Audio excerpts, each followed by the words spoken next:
Welcome back. In my leadership classes, one of the books that I reference and talk about in the class, because I think it's so applicable to what a lot of managers and leaders could use with their teams, is the book, The Five Languages of Appreciation in the Workplace by Chapman and White. This is a sequel to The Five Love Languages. And so he talks about what are the five different ways you can appreciate somebody else on your team or even outside your team in the workplace.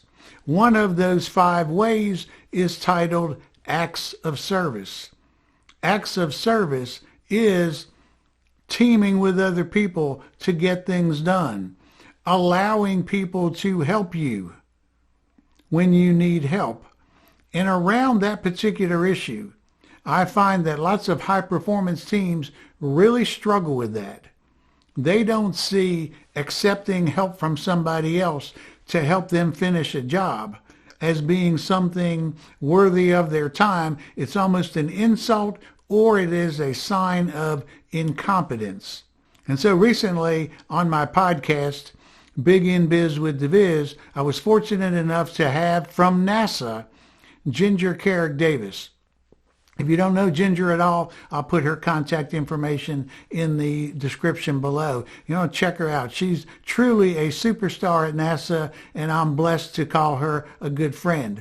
We talked about that on the podcast, and I asked her, at NASA, you've got lots of high-performance teams. How do you go about communicating to your folks that accepting help from time to time is just one way you can contribute to the overall team producing more? Let's face it, on any given team, rarely is everybody equally tasked. Sometimes these three people over here are just absolutely slammed with work and could use some help.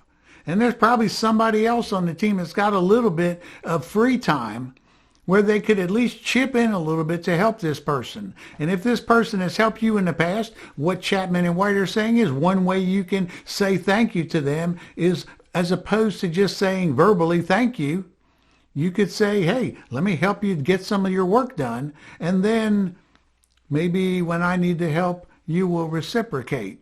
That is acts of service. And people in high performance teams really struggle with that. So I asked Ginger, how do you handle that? And she said, well, I think one of the most important things is for the individual contributors on the team to understand how the manager, how the leader will view somebody accepting help. They may be feeling, hey, it's a sign of my incompetence. And if your manager says, I don't see it that way at all, I see it as you taking advantage of somebody else's little bit of free time. That gives you the help that you need to complete your task in a little bit less time. And now both of us or both of you can get on to something else. That is increasing team productivity. And so her point was, I just let them know this is how I feel about it and encourage them to feel the same way. This is actually something that increases productivity of the team. It's not a weakness, it's actually a strength, and it's actually helping the team accomplish everything that they are able to accomplish.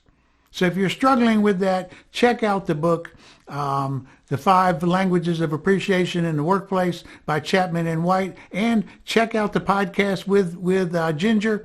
I'll put a link to the podcast in the description below also. If you enjoyed this video, please click the thumbs up and subscribe to the channel. Really appreciate that more than you know. I'll see you right back here from the next video. Till then, stay cool, have good thoughts. See ya.